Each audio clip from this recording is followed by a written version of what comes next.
5 ಗ್ಯಾರಂಟಿಗಳ ಜೊತೆಗೆ ಅಭಿವೃದ್ಧಿ ಕಾರ್ಯಗಳನ್ನು ಸಮರ್ಪಕವಾಗಿ ಮುಂದುವರಿಸುವ ಮೂಲಕ ರಾಜ್ಯ ಸರ್ಕಾರದಲ್ಲಿ ಅಭಿವೃದ್ಧಿಗಾಗಿ ಸರ್ಕಾರದಲ್ಲಿ ಯಾವುದೇ ಹಣಕಾಸಿನ ಕೊರತೆ ಇಲ್ಲ ಎಂದು ಸಿಎಂ ಆರ್ಥಿಕ ಸಲಹೆಗಾರ ಹಾಗೂ ಶಾಸಕರಾದ ಬಸವರಾಜ ರಾಯರೆಡ್ಡಿ ಹೇಳಿದರು.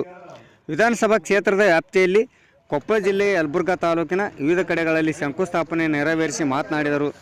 ಸಿದ್ದರಾಮಯ್ಯನವರ ನೇತೃತ್ವದ ಕಾಂಗ್ರೆಸ್ ಸರ್ಕಾರ ಮಾತು ಕೊಟ್ಟಂತೆ ಜಾರಿಗೆ ತಂದಿರುವ ಪಂಚ ಗ್ಯಾರಂಟಿ ಇಡೀ ದೇಶದಲ್ಲಿ ಐತಿಹಾಸಿಕ ಯೋಜನೆಗಳಾಗಿವೆ.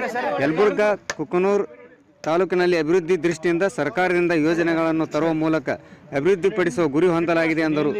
ಈ ಸಂದರ್ಭದಲ್ಲಿ ಜಿಲ್ಲಾ ಲೋಕೋಪಯೋಗಿ ಅಧಿಕಾರಿ ಹೇಮಂತ್ ರಾಜ್, ಡಿಡಿಪಿಐ ಶ್ರೀಶೈಲ್ ಬಿರಾದಾರ್, ಜಿಲ್ಲಾ ಪಶುಸಂಗೋಪನಾಧಿಕಾರಿ PM Mallayya, BEO Somashekhar Gowda Patil, Ashok Kumar, Nagesh, doctor Prakash Churi, doctor Sanjay Chitragar, ಮುಖಂಡರಾದ ಬಸವರಾಜ್ ಉಳ್ಳಾಗಡ್ಡಿ, ವೀರನಗೌಡ ಪಾಟೀಲ್, ಹಂಪೈ ಹಿರೇಮಠ್, ಜಯಶ್ರೀ ಕಂದಕೂರ್, ಶರಣಪ್ಪ ಪೂಜಾರಿ ಸೇರಿದಂತೆ ಅಧಿಕಾರಿಗಳು ಹಿರಿಯರು ಉಪಸ್ಥಿತರಿದ್ದರು. ಜಿಲ್ಲಾ ಮಟ್ಟದ ಆಸ್ಪತ್ರೆ ಅಂದ್ರೆ ಪಶು ಆಸ್ಪತ್ರೆ ಜಿಲ್ಲಾ ಮಟ್ಟಕ್ಕೂ ಒಂದು ಮಾಡಿದ್ದಾರೆ. ನಾನು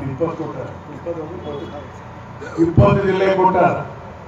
ಆ 20 ಜಿಲ್ಲೆಗೆ ಕೊಟ್ಟಂತ ಇದರಲ್ಲಿ ಪಾಲಿಕ್ಲಿನಿಕ್ ಡಿಸ್ಟ್ರಿಕ್ಟ್ ಆಸ್ಪತ್ರೆ ಕುಕ್ಕೂರಿಗೆ ಕೊಡಿಸಿದ್ದೇನೆ.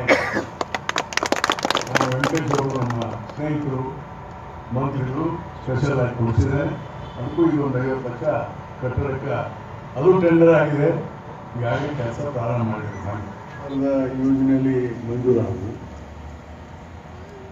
ಒಟ್ಟು 14 ಪ್ರೌಢಶಾಲೆಗಳು ಈಗ ಮಂಜೂರಾಗಿ 14 ಪ್ರೌಢಶಾಲೆಗಳಿಗೆ ತಲಾ 2 ಕೋಟಿ 2.5 ಕೋಟಿ ಹಣವನ್ನು ಕಲ್ಯಾಣ ಕರ್ನಾಟಕ ಅಭಿವೃದ್ಧಿ ಯೋಜನೆಯಲ್ಲಿ ಕೊಟ್ಟುಬಿಟ್ಟಿದ್ದೇವೆ. ಎಲ್ಲವೂ ಟೆಂಡರ್ ಆಗಿದ್ದಾವೆ. ಅದಕ್ಕೆ ಬಹುತೇಕ ನಾನು ಮುಂದಿನ ವಾರ ಉಳಿದಂಥ ಎಲ್ಲ ಶಾಲೆಗಳಿಗೂ ಶಂಕುಸ್ಥಾಪನೆಯನ್ನು ಮಾಡ್ತೇನೆ. 14 ಕ್ವಶನ್ ಅಂದರೆ ಇವತ್ತು ನಮ್ಮ ತಾಲೂಕಿನಲ್ಲಿ ಶಿಕ್ಷಣ ಕ್ಷೇತ್ರದಲ್ಲಿ ನಾವು ಸಾಕಷ್ಟು ಪ್ರಗತಿಯನ್ನು ಮಾಡ್ತಾ ಇದ್ದೀವಿ. ನಾನು ಈ ಹಿಂದೆ ಈ ತಾಲೂಕಲ್ಲಿ ಶಾಸಕನಾದಂಥ ಸಂದರ್ಭದಲ್ಲಿ ಪ್ರೌಢಶಾಲೆಗಳ ಸಂಖ್ಯೆ ಬರೀ 7 ಇತ್ತು. ಇವತ್ತು 65ಕ್ಕಿಂತ ಹೆಚ್ಚು ಪ್ರೌಢಶಾಲೆಗಳು ಸರ್ಕಾರದ ವತಿಯಿಂದ ಆಗಿದೆ.